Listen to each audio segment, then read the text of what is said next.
In this video, we bring you Warren Buffett, the Oracle of Omaha, one of the richest men in the world. He is a renowned and seasoned investor. If you'd invested $1,000 in his Berkshire Hathaway when he took over, you would be smiling home with over $21 million in today's equivalent, despite market downturns. This translates to an average annual return of around 20%, significantly higher than the S&P 500's average return of 10% per year. So, how did Warren Buffett achieve such remarkable results and become one of the wealthiest individuals in the world? These successes stem from investing in companies and adhering to a set of key principles, which we will explore in this video.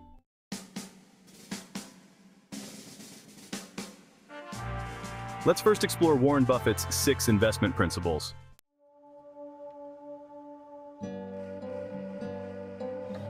1. Cash is never a good investment. Warren Buffett believes that cash is not a productive investment. He famously says, cash is always a bad investment. Instead of holding excessive amounts of cash, Buffett prefers to invest in good businesses. He views cash as a hedge, but recognizes that it loses value over time due to inflation. Therefore, he advocates for investing in productive assets rather than holding cash. Every cash should be at work at all times.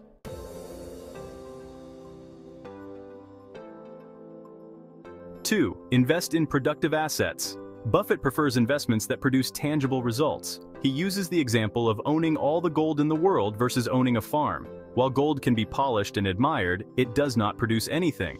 A farm, on the other hand, generates crops year after year. Buffett values investments based on what they will produce over time, not on speculative future prices.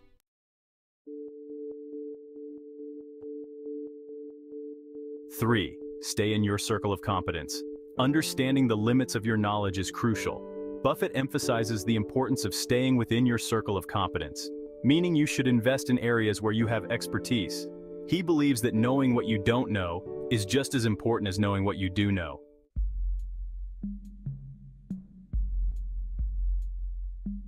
4. Evaluate companies first. Buffett advises against focusing on stock prices first. Instead, he recommends evaluating the company's business and understanding its intrinsic value. If the stock price is significantly lower than the company's estimated value, it becomes an attractive investment.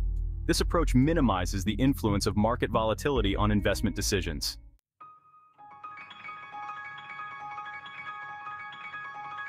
5. Play big and don't waste opportunities. When significant opportunities arise, Buffett believes in seizing them decisively. He argues that one should act boldly when the right opportunity comes along, rather than hesitating or playing small. According to Buffett, there won't be 500 great opportunities in a lifetime, so it's essential to make the most of the ones that do come.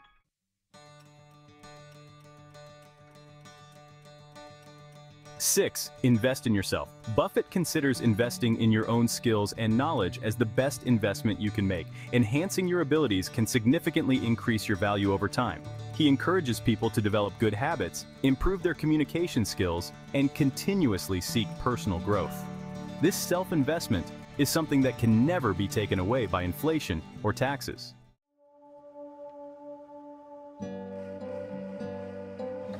There are some crazy mistakes most investors make in stock trading and marketing.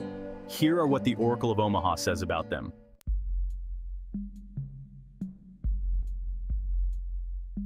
Number 1. Timing the market. Charlie and I don't try to predict the market, and neither did Ben Graham, although he occasionally attempted to place a value on it. We focus on individual businesses, not the overall stock market. I don't know anyone who has successfully predicted the market and made a lot of money from it. However, I know many who have done well by picking good businesses, which is what we aim to do.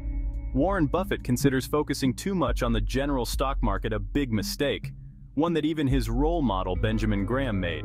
Predicting market movements is tempting because external factors like pandemics, interest rates, inflation, war, and other poorly predictable or unpredictable market forces can impact your investments. However, Buffett emphasizes focusing on what is important and correctly or obviously predictable, like identifying superior companies at fair prices, rather than trying to predict macroeconomic trends.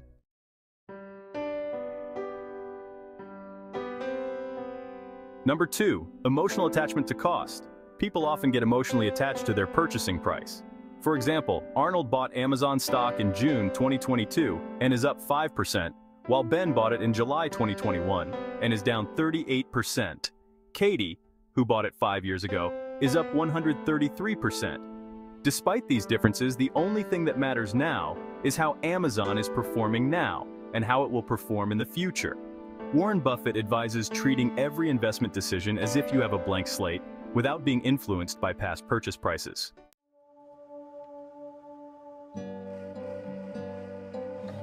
Number 3. Unrealistic projections. Predicting high growth rates for companies is often unrealistic. Buffett believes very few large companies can sustain 15% annual growth. Expecting high growth can be a trap, especially in a low interest rate environment. Investors should focus on companies with reasonable growth expectations and not ones with overly or erroneously optimistic projections.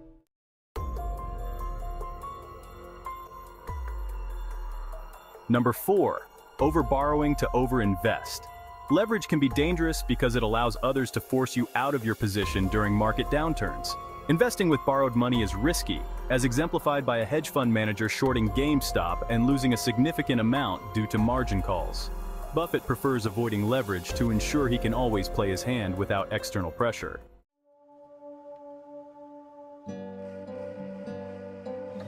Number 5. Complexities.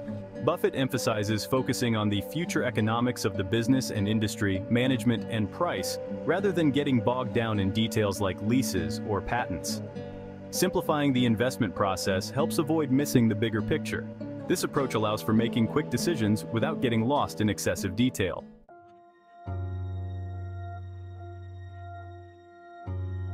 Number 6. Invest in what you can comprehend. Buffett and Munger prefer easy-to-understand businesses. They believe it's unnecessary to tackle difficult problems when simpler ones can yield exceptional results. This mindset contrasts with other areas of life where overcoming challenges is often rewarded. In investing, sticking to simple, well-understood businesses is more effective.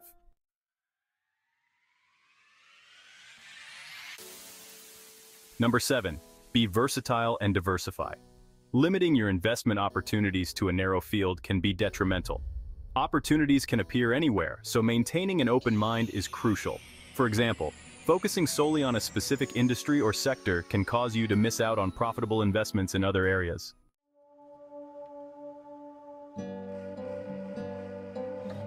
Number 8. Look before you leap. Constantly trading is not beneficial. Investing rewards patience and waiting for the right opportunities. Like a baseball player waiting for the perfect pitch, investors should only act when the conditions are favorable. Inaction can be more rewarding than frequent trading.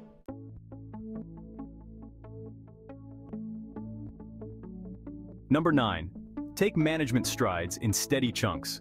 Owning too many stocks can dilute the performance of your best ideas. Buffett believes that if you know businesses well, you don't need more than 6 of them. Diversification is essential for those not willing to research individual companies regularly. For those who do, focusing on a few high-quality investments is more beneficial.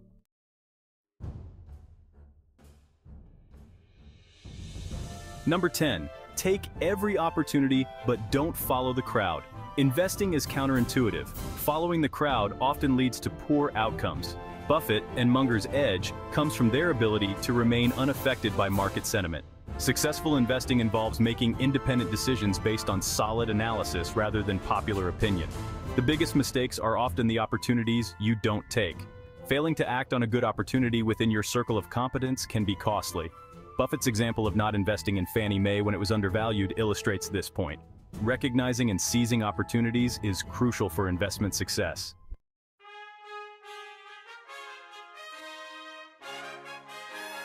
Some wisdom stories of Warren Buffett and their lessons.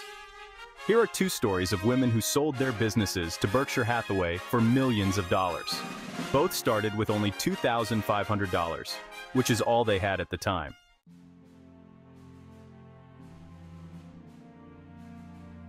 The first woman, Rose Blumkin, arrived in Seattle in 1917, not speaking a word of English. She moved to Omaha in 1919, found a community, and began learning English through her daughter. For 20 years, she saved money, bringing her family over to the United States and supporting herself by selling used clothing. In 1937, with $2,500, She opened a furniture store, which she eventually sold to Warren Buffett in 1983 for $60 million. Her business continued to thrive, generating $1.5 billion in sales up to the time of this story. Rose worked until she was 103, a testament to her determination. The second woman also started with $2,500 and built a successful business, which Warren Buffett purchased for hundreds of millions of dollars. Realizing the value of such determination, Buffett says he seeks partnerships with similar small business owners early in their journey.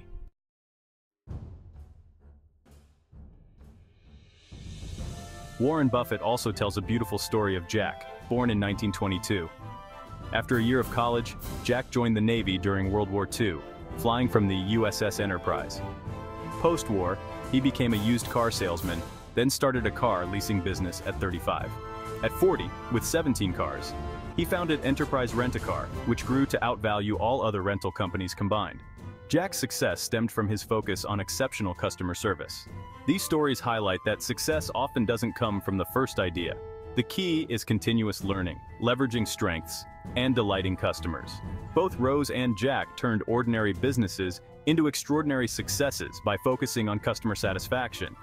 In your own business ventures, remember to prioritize customer satisfaction or delight and surround yourself with people who uplift you. Seek partners and associates who inspire you to improve. These principles, as exemplified by Rose and Jack, can lead to extraordinary achievements.